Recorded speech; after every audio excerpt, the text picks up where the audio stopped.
Et si je vous disais que la richesse n'est plus de votre responsabilité, mais celle de Dieu? Oui, vous avez bien entendu. Pendant trop longtemps, on nous a appris que le succès financier ne dépend que du travail acharné, de la lutte et de l'agitation sans fin. Mais que se passe-t-il s'il y avait une manière supérieure? Une manière divine où la provision coule sans effort, et l'argent n'est plus une source de stress? Dieu n'a jamais eu l'intention de vivre en manque ou de vous soucier constamment de la façon de joindre les deux bouts.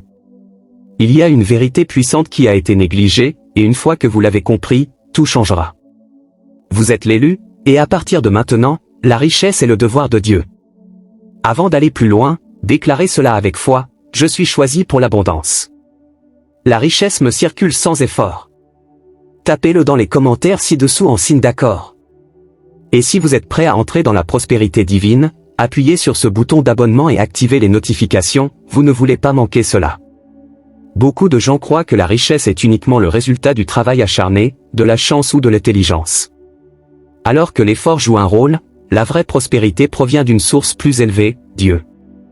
Il est le fournisseur ultime, et lorsque nous nous alignons avec son plan, les bénédictions financières coulent naturellement.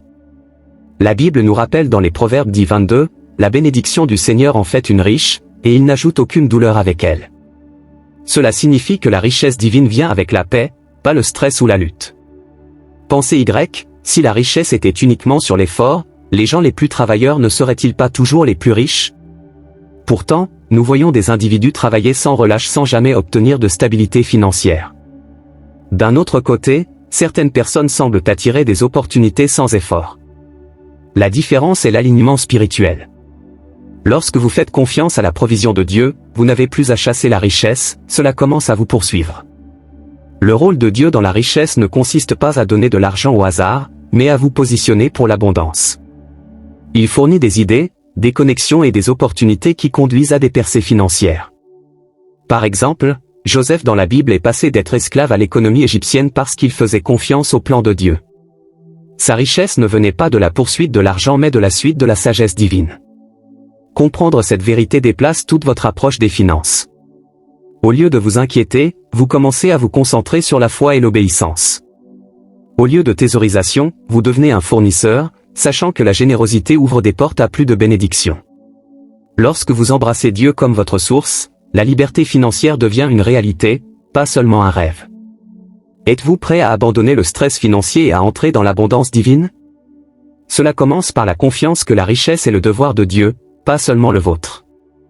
La richesse n'est pas réservée à quelques privilégiés, il est destiné à ceux qui reconnaissent leur vocation divine.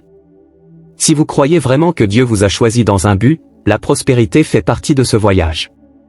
Un élu ne vit pas dans la peur du manque ou de la rareté. Au lieu de cela, ils opèrent à partir d'un état d'esprit d'abondance, sachant que les ressources viendront toujours en cas de besoin. Beaucoup de gens ont du mal financièrement parce qu'ils ont été conditionnés à croire que la richesse est hors de portée.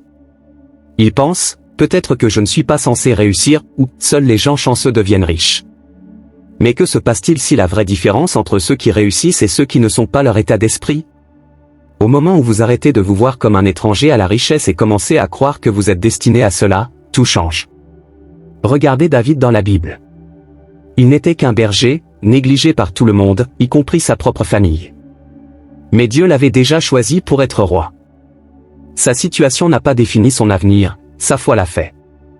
De même, votre situation financière ne détermine pas votre destin.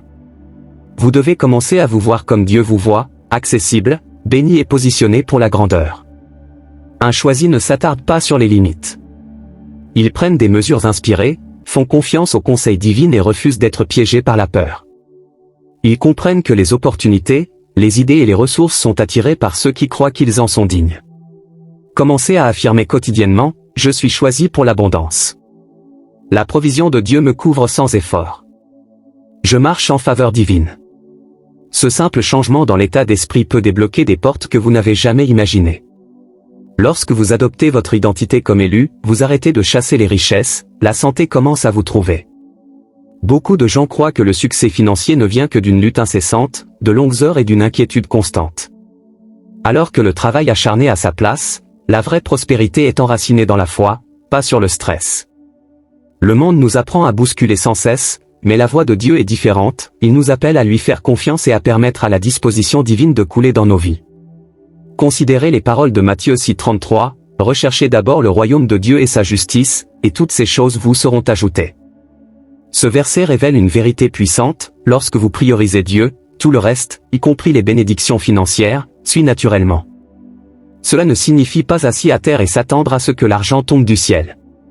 Cela signifie agir avec confiance, sachant que Dieu guide et fournit en cours de route. Un excellent exemple de disposition de déverrouillage de la foi est l'expérience de pêche de Peter dans Luc 5, 4-7. Après une longue nuit de ne rien attraper, Jésus lui a dit de jeter son filet à nouveau.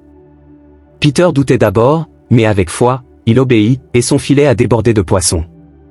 La leçon ici est simple, la difficulté se latte un peu, mais l'action axée sur la foi mène à l'abondance surnaturelle. La foi sur la lutte signifie déplacer votre état d'esprit de « comment vais-je y arriver ?»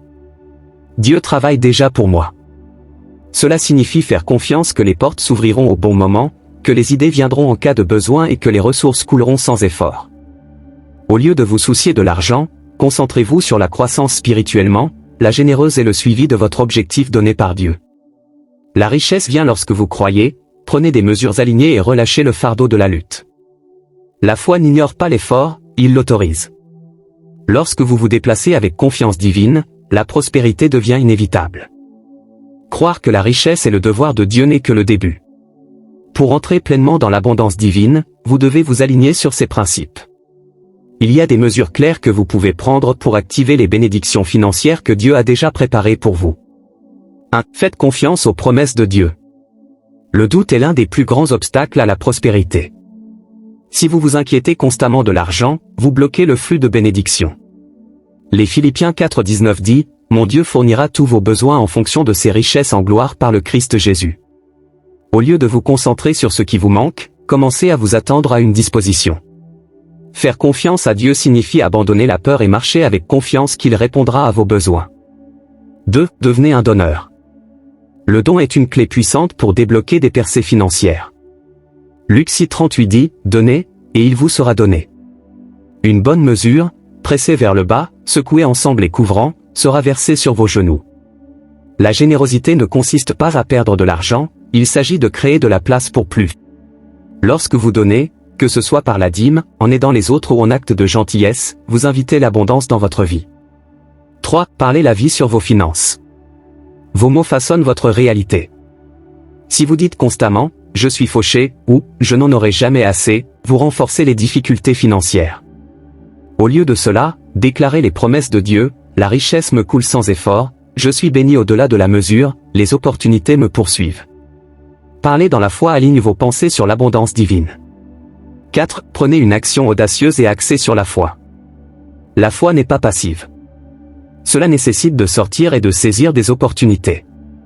Qu'il s'agisse de démarrer une entreprise, d'investir ou de poursuivre un nouveau cheminement de carrière, prenez des mesures avec la croyance que Dieu vous guide. Lorsque vous suivez ces étapes, la richesse devient un résultat naturel de votre foi et de votre alignement sur le plan de Dieu.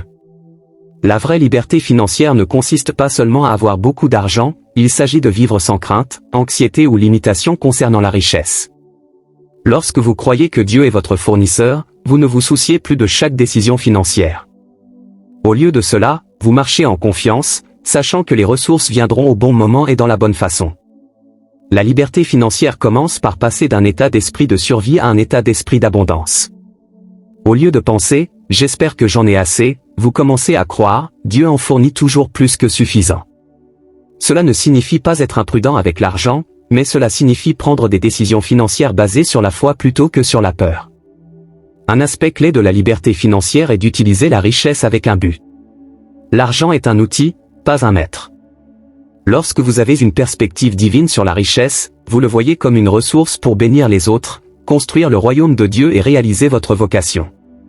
Que ce soit en donnant, en investissant ou en soutenant des causes significatives, la liberté financière vous permet d'avoir un impact durable. Lorsque vous cessez de vous soucier de l'argent et que vous commencez à faire confiance à la provision de Dieu, vous vous libérez du stress financier. Vous ne poursuivez plus la richesse, elle vous couvre lorsque vous vous alignez avec le plan de Dieu. Vous n'êtes pas censé lutter sans cesse, Dieu a déjà pris la responsabilité de votre richesse. Lorsque vous changez votre état d'esprit, faites confiance à son plan et faites des mesures audacieuses dans la foi, l'abondance coule sans effort. La richesse n'est pas seulement pour quelques-uns, c'est pour ceux qui croient et s'alignent avec le dessein de Dieu. Maintenant, déclarez cela dans les commentaires, je fais confiance au plan de Dieu. La prospérité est ma réalité. Que ce soit votre affirmation à l'avenir. Si ce message vous a inspiré, appuyez sur abonnez-vous et activez les notifications afin de ne jamais manquer la sagesse de notre chaîne. Votre voyage vers la liberté financière commence maintenant.